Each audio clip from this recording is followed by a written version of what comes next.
एक मम्मी को बताया जाता है। यहाँ पर एक विनाशकारी मम्मी जो कि सबका खात्मा कर देती है। यहाँ पर कुछ सालों पहले एक मम्मी मिली हुई थी। तो दोस्तों, आज दिल थाम के बैठिए, द मम्मी रिटर्न्स की आप कहानी सुनने वाले हैं। सदियों पहले एक आदमी जो कि खंडरों में घुमा करता था और आर्कियोलॉजिकों की खोज किया करता था। यहाँ पर बताया जाता है कि कब्र में वो सब नील मणि यानी कि वो मणि भी खोजी गई थी। ये आदमी भी उस श्राप का शिकार हुआ करता है। यहाँ पर दिखाया जाता है कि बहुत सारे कब्रों को आर्कियोलॉजिक ढूंढ निकालते हैं, पर वो कब्र जिसमें कि उन सब का जिक्र हुआ करता था, वो सब कब्र अभी नहीं मिली थी।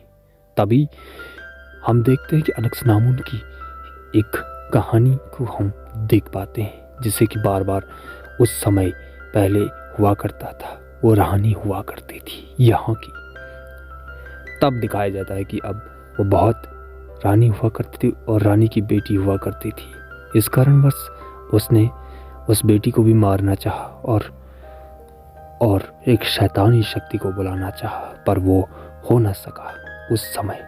और गलती से एक शैतान को बुलाने की एक चाहत में उसने अपनी ही खुद पर शैतान की शक्तियों का हावना कर दी और महाराज को मार दिया था। तब यहाँ पर दिखाया जाता है कि वह उस सेनापति के साथ संभोग करके और उसे भी मारना चाहती और शैतान बनना चाहते हैं। तभी किसी ने उसे रोक दिया था बहुत समय पहले और उसे कब्र में बंद कर दिया था। अब यहाँ पर दिखाया जाता है कि कुछ लोग यहाँ खोज करने के लिए आते हैं हेरियम में। अब यहाँ पर कुछ लोग यहाँ ढूंढने आते हैं कब्रों को। तब यहाँ पर उन पर गोलीबारियाँ चलने लगती है और यहाँ पर बम ब्लास्ट होने लगते।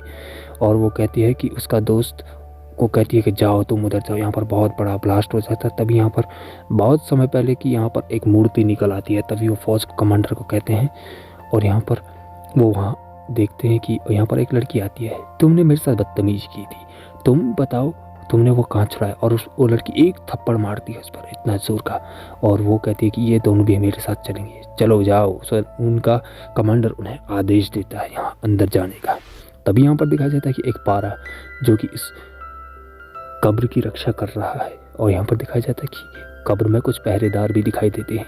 और यहाँ पर दिखाया जाता है कि एक ऐसी रस्सी जो कि कब्र के चारों ओर लगी है। तभी यहाँ पर वो उसका दोस्त उससे बता रहा होता है और वहाँ पर एक गोली चला देता है, जिससे कि कब्र ऊपर निकल आती है। और यहाँ पर दिखाया जाता है कि जो भी उस कब्र की तरफ देखता है वो मोहित हो जाता है और कहीं और भी दुनिया में खोने लगता है। परंतु जिसने उसे आज़ाद किया था वो उसे ना पहुंचा के बल्कि बाकी लोगों को हानि पहुंचाते। हमें यहाँ से निकलना चाहिए, हमें बहुत हानि हो रही है। तभी यहाँ पर उस कब्र को निकाला जाता है और कब्र को निकालने के बाद वहाँ पर बहुत सारे कब्बे आ जाते हैं। कब्र को निकालते ही जैसे ही वहाँ पर उस आदमी को जिसको मकड़ा काटा था उसको कुछ होने लगता है। यहाँ पर दिखाया जाता है कि अब वो आदमी अब शैतान बन चुका है। उसने कमांडर को भी चूरा घोंप दिया और बाकी सब लोगों को भी मार डाला है और बहुत सब प्लेन वालों को सबको मार दिया है। और यहाँ पर बहुत सारे कौवे प्लेन के सबके उनके प्लेन मार देता है। तब यहाँ पर वो उस लड़की को पैराशूट से उतरने के लिए कहता है और ख़ुद की जान नहीं बचा पाता है। तभी यहाँ पर दिखाया जाता है कि एक जो कि जहाँ पर कि बहुत सारी लाशें लगी रहती है, वहाँ पर एक लाश उठकर आती है। तभी वो आदमी होता है और वो आदमी देखता है कि अनजान, मैं तो जिंदा हूँ, तुम यहाँ क्या कर रहे हो दोस्त? तुम जानते हो तुम जिंदा क्यों हो? अभी तक तुम्हें पता नहीं है तुम जिंदा क्यों हो। तुम एक मकसद के लिए चुने गए हो, इसलिए तुम जिंदा हो और तुम्हें उसने चुना है। और यहाँ पर वो बात बताता है। तब यहाँ पर वो कब्र निकल आती है, खुद ब खुद वो कब्र उठने लगती है और उन सब के जो पोषण वो सब ले लेती है और वो अपने आप में को जीवित करने के लिए वहाँ पर कहते तुम जिंदा कैसे हो, मुझे यकीन नहीं होता है, पर तुम जैसे भी जिंदा हो ठीक हो। मुझे यकीन नहीं हो रहा था उस समय, लेकिन अब यकीन हो गया है। यहाँ पर देखा जाता है वो दोनों इस तरह से बातें कर रहे होते हैं कि उस समय की उसे फिर एक बात याद आने लगती है कि उस कब्र की उसे बार बार याद आने लगती है। वो छुरा उसे याद आने लगता है और वो मणि भी उसे याद आने लगती है, एक रहस्यमय मणि जो कि अनक्सनामुन की कब्र के समय उसे मारने से पहले उसे भी दफना दिया गया था।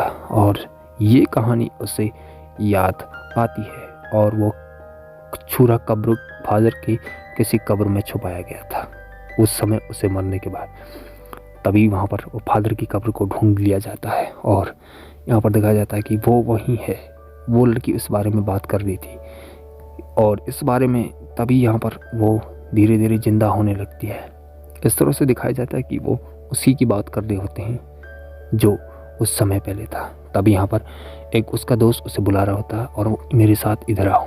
वो उसकी बात करता है, देखो तुमने मुझे एक गोली मारी थी और वो भी 3-3 गोलियां मारी थी, तुम्हें पता नहीं है कि मुझे कितना दर्द हुआ, पर यकीन मानो तुम जिंदा क्यों हो तुम जानते नहीं हो। और तभी यहाँ पर वो डॉक्टर को फ़ोन करती है कि हमारे पास एक ऐसा आदमी है जो कि बोल सकता, जो कि ऐसी हैरतंग बातें करता है, तुम्हें यकीन नहीं है कि मेरे साथ हो क्या रहा है। वो लड़की को बताता है।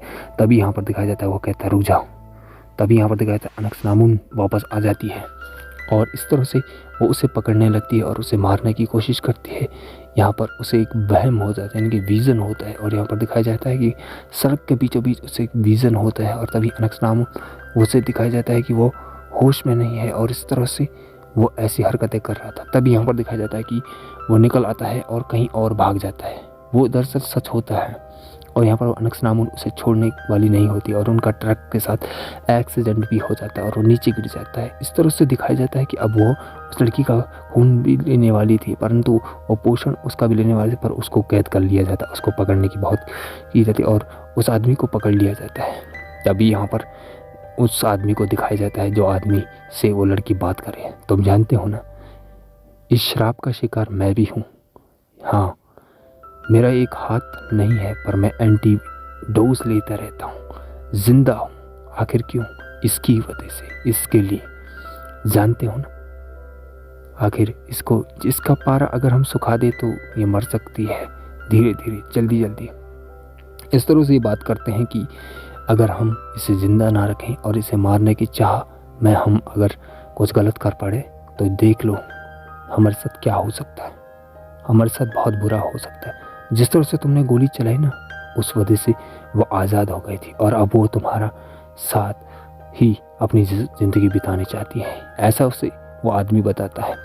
परंतु वह उस बारे में एक मकड़ी छोड़ देती है और वो मकड़ी उसके कान में जाती है और वो सबको आज़ाद कर देती और अनक्स-नामून जिंदा हो जाती है वहाँ से, म्यूज़ियम से, जहाँ पर उसे लटकाया जाता है। और तभी यहाँ पर दिखाया जाता है वो उसे कहता है कि हम तुम्हें एंटीडोज नहीं दूंगा। तभी वो भी शैतान बन जाता है और वो उससे कहता है कि उसे मारना चाहता है वो, और वो उसे एंटीडोज दे देता है और इस तरह से वो ठीक हो जाता है और बाहर निकल आता है। तभी एक ऐसी दुनिया में आ जाता है और यहाँ पर दिखाया जाता है कि अनक्स-नामून फिर जिंदा हो जाती है और सारे सबको तोड़ने लगती है और वो वहाँ पर तबाही के साथ, बहुत ही तबाही का मंजर, पूरी जगह को तहस नहस करने लगती है उन दोनों को पकड़ने के लिए। और एक फॉग को वहाँ, मिस्टीरियस फॉग को वहाँ भेज देती है उसे। यहाँ पर एक टनल को दिखाया जाता है, टनल में बहुत सारे सिपाहियों को दिखाया जाता है और वो सिपाही जिंदा होकर निकल और मुर्दे जिंदा होकर निकल रहे थे। वो सब बाकी लोग उसे मार रहे होते हैं और वो एक मणि को उस धातु के ऊपर लगा देती है और इस तरह से वो बहुत जल्दी जिंदा हो रहे होते हैं। दरअसल इस कहानी यहाँ पर बहुत जल्दी वो जिंदा हो रहे होते हैं और इस तरह से दिखाया जाता है कि वो निकल पड़ते हैं एक ऐसी जगह पे और तभी यहाँ पर दिखाया जाता है वो लड़की मर जाती है और इस तरह से उस आदमी को बचा लिया जाता है। अब यहाँ पर वो उसे कुछ खून खंजर घोंपना चाहती है और उसे भी अपने साथ मारना चाहती है, परंतु उसे इतना मारती है, इतना घायल कर देती है कि वो उसके सीने में खंजर घोंपना चाहती है, परंतु वो ऐसा नहीं हो पाता। वो कहता है कि ये ऐसा मत करना, इस खंजर को गलती से अपने ऊपर मत खाओ, देखो ऐसा मत करना, बिल्कुल भी ऐसी गलती मत करना, ऐसा उस लड़के से वो कहती है। देखो मुझे इसकी जान बचानी है तो मुझे अपने अंदर ही एक खंजर घोंपना, और इस तरह से उसने ऐसा किया होता और वो एक शैतान में बदल जाता है और दरिंदे में बदल जाता है। इस तरह से वो उस लड़की को भी ठीक कर लेता है और इस तरह से अपनी आंखों की शक्ति से और वो उस अनक्स-नामून को शक्तियों को चूस लेता है और इस तरह से वो उसे भी मार डालता है, एक कंकाल के रूप में बदल देता है और इस तरह से वो मर जाती है और इस तरह से उस लड़की को ज़िंदा कर लिया जाता है और वो एक और सफ़र के लिए निकल पड़ते हैं उसके दोस्त जिंदा करके। ये कहानी